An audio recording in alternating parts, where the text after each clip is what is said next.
Hi, friends. Welcome to Pieces Here. I'm Avis Kalfsbeek, and we're taking a little rest between podcast series to help Kitty O'Compost improve her reporter voice for peace. Kitty is a character I made up who's a little offbeat, a satiric smarty pants, and she's getting ready to report on a big story about peace, AI, and the future of the commons. It's called Control AI Disarm. At the end of these Kitty Reads episodes, and maybe longer, you'll also hear the Next Peacelands, a roll call of global armed conflicts and arms exports. If that's too much for today, it's okay to end early. But if you can stay, I hope you'll let it deepen your resolve for peace. As usual, you can find the words and books I make for peace at aviskalfsbeek.com, and podcast music is by the talented Javier Peque Rodriguez. Listen for the peace. Now over to Kitty. Today's reading comes from Émile Zola, the French novelist and journalist best known for leading the literary movement of naturalism. He believed that fiction should observe life with the same clarity as science, tracing how heredity, environment, and social forces shape a person's fate. Zola was also a public figure of immense courage. His 1898 open letter, J'accuse, helped expose the wrongful conviction of Captain Alfred Dreyfus and became a turning point in modern French political life. Nana is one of Zola's most vivid studies of the Second Empire, a novel that begins in the glare of the Parisian stage, where a young actress steps into view and unsettles a whole social world. We'll read just a small portion today, enough to feel that opening flash of spectacle in the sharp observational style that made Zola so influential. Well, honey, I could read a line from a dusty old book or the scribble someone left on a cafe napkin. What matters is the hush we make together, the kind that reminds us we're safe, present, and nobody, for goodness sake, is holding a gosh darn gun. Following is an excerpt from Nana by Émile Zola. 1. At 9 o'clock, the Variete Theatre was still empty. A few people in the balcony and the orchestra waited, lost among the garnet velvet seats in the dim light of the half-lit chandelier. A shadow softened the large red patch of the curtain, and not a sound came from the stage. The footlights darkened, the musicians' music stands empty. Only up high in the third gallery, around the rotunda of the ceiling where naked women and children soared into the sky greened by gaslit, did calls and laughter emerge from a continuous hubbub of voices. Heads covered with bonnets and caps rose in tiers beneath the wide, round, gold-framed windows. From time to time an usherette appeared, busy, coupons in hand, ushering a gentleman and a lady to their seats. The man in a suit, the woman slender and arched, casting a slow, deliberate glance. 2 young men appeared in the orchestra. They stood there watching.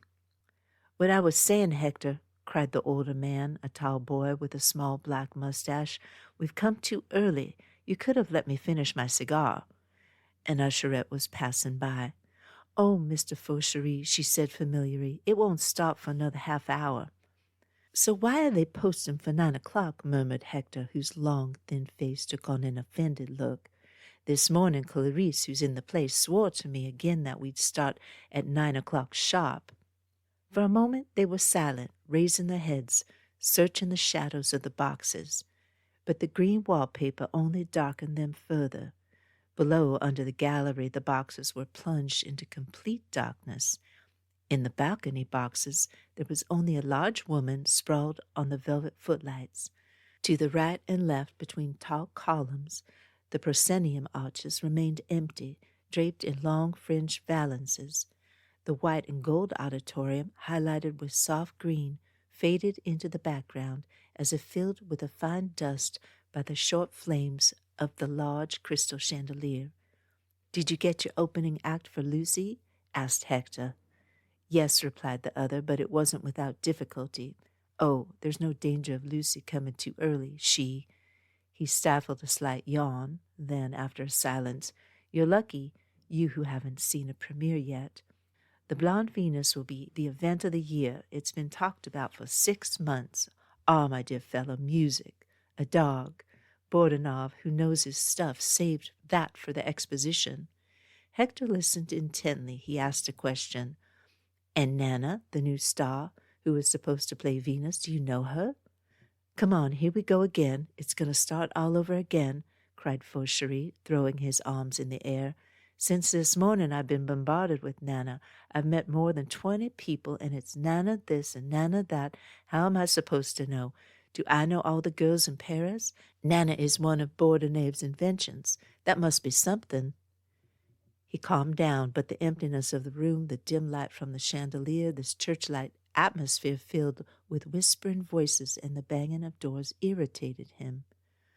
Ah, no, he said suddenly, we're getting too old here. I'm going out. We might find Bordenave downstairs. He'll give us some details.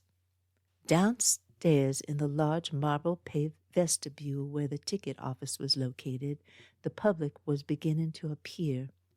Through the 3 open gates, one could see the vibrant life of the boulevards, teeming and ablaze under the beautiful April night. Cars rumbled to a halt, doors slammed shut, and people entered in small groups, standing in front of the ticket office, then ascending the double staircase at the far end, where women lingered, swaying their waists. In the harsh gaslight against the pale bareness of this room, whose meager empire decoration transformed it into a cardboard temple, Paris style, tall yellow posters were violently displayed, bearing Nana's name in large black letters. Gentlemen, as if caught in the flow of passerby, read them. Others, standing, chatted, blocking the doors. Meanwhile, near the rental office, a thick-skinned man with a broad-shaven face responded rudely to people who insisted on having parking spaces. There's Bordenov, said Fauchery, going down the stairs. But the director had spotted him.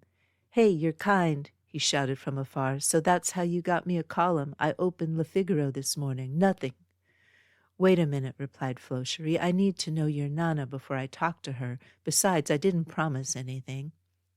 Then, to cut to the chase, he introduced his cousin, Monsieur Hector de la Valoise, a young man who had come to Paris to complete his education.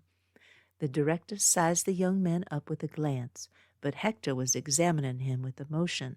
So this was Bordenov, this womanizer who treated women like prison guards, this brain always fuming with some advertisement, shouting, spitting, slapping his thighs, cynical and with the mind of a policeman.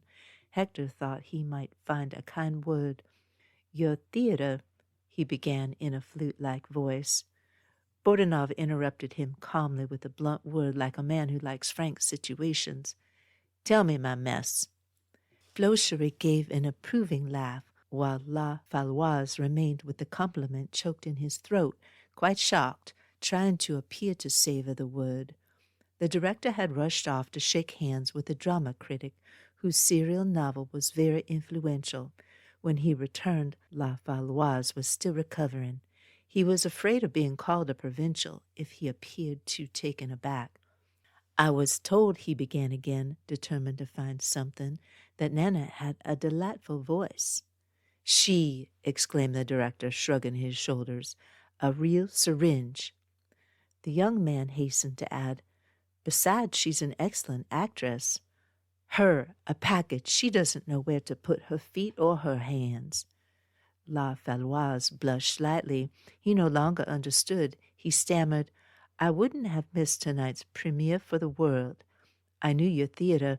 Tell me, you piece of shit, Bordenov interrupted again with the cold obstinacy of a man who was convinced. However, Fauchery, very calm, watched the women entering. He came to his cousin's aid when he saw him gaping, unsure whether to laugh or get angry. Do Bordenov a favor, name his theater what he wants, since it amuses him. And you, my dear fellow, don't make us pose. If your Nana doesn't sing or act, you'll have a flop, that's all. That's what I'm afraid of, anyway. A flop, cried the director, his face turning crimson. Does a woman need to know how to act and sing? Ah, my dear boy, you're too stupid. Nana has something else, by Jove, something that makes up for everything. I've got a whiff of it. She's pretty darn good, or maybe I just have the nose of a fool. You'll see, she only has to appear. The whole audience will be drooling. He had raised his large hands, which were trembling with enthusiasm, and relieved he lowered his voice. He grunted to himself, Yes, she will go far. Ah, good heavens, yes, she will go far. Oh, skin, oh, a skin.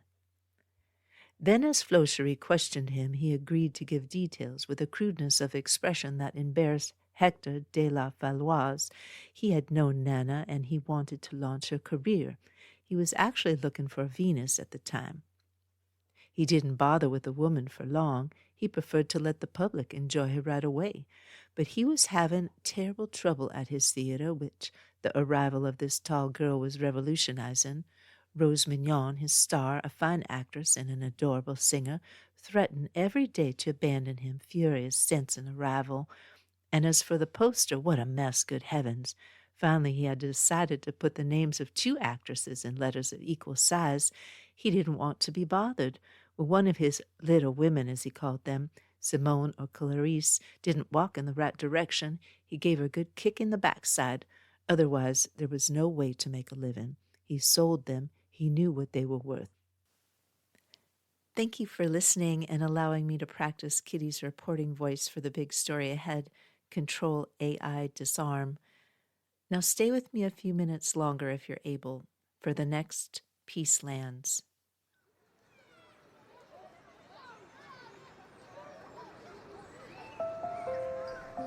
Podcasts usually have ads you fast forward through. This one doesn't.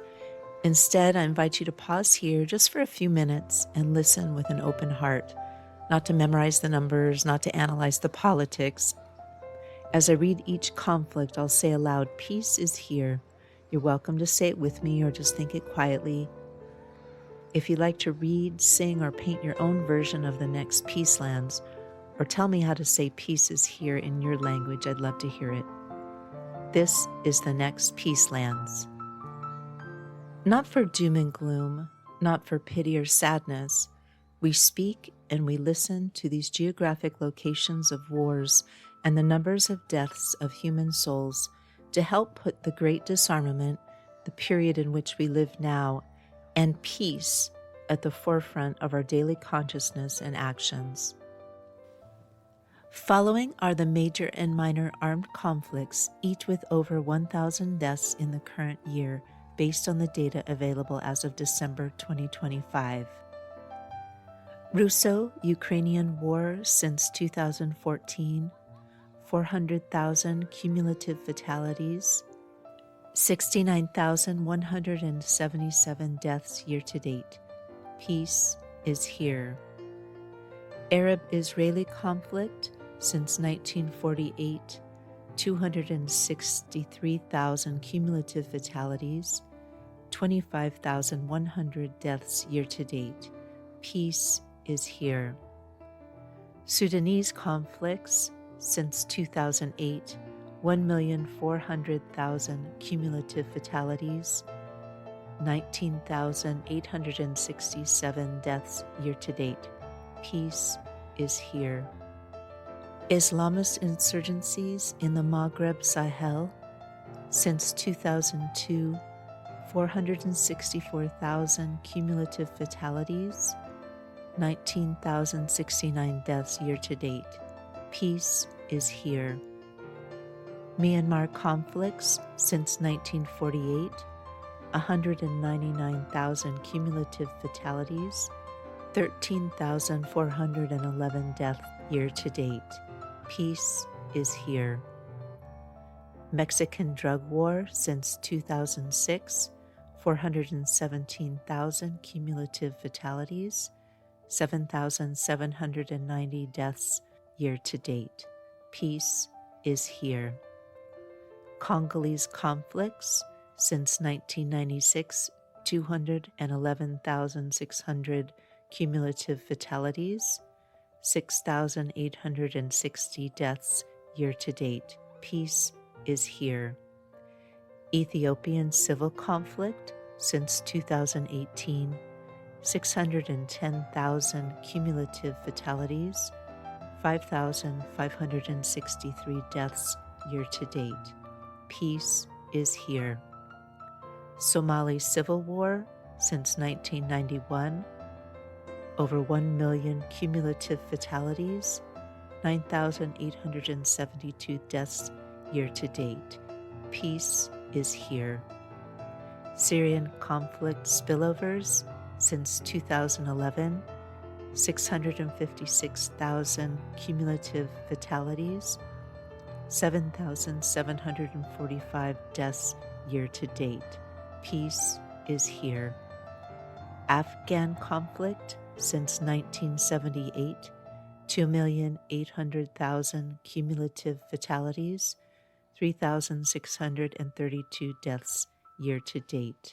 Peace is here. Ecuadorian security crisis since 2018, 9,230 cumulative fatalities, 2,740 deaths year to date. Peace is here.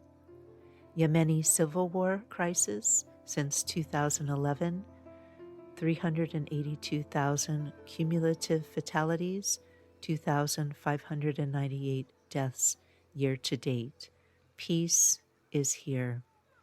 Colombian-Venezuelan conflicts since 1964, 457,000 cumulative fatalities, 2,482 deaths year to date. Peace is here. Haitian crisis since 2018, 20,000 cumulative fatalities, 2,480 deaths year to date. Peace is here. Does that mean the countries that weren't mentioned are more peaceful? Some are, some are not. Here are the world's largest weapons exporters according to the Stockholm International Peace Research Institute's Arms Transfers Database. These numbers use TIV, the Trend Indicator Value, a measure based on the production cost of military equipment. The cumulative TIV figures you will hear represent the total volume of military resources transferred since 1950, while the percentage is based on the most recent 5-year trend. United States. Cumulative exports of $729 billion, accounting for 43% of total global exports. Peace is here. France. Cumulative exports of $136 billion, 9.6% of total global exports. Peace is here. Russia. Cumulative exports of $155 billion, 7.8% of total global exports. Peace is here. China. Cumulative exports of $61 billion, 6% of total global exports. Peace is here. Germany. Cumulative exports of $90 billion, 5.6% of total global exports. Peace is here. Italy. Cumulative exports of $37 billion, 4.8% of total global exports. Peace is here. United Kingdom. Cumulative exports of $144 billion, 3.6% of total global exports. Peace is here.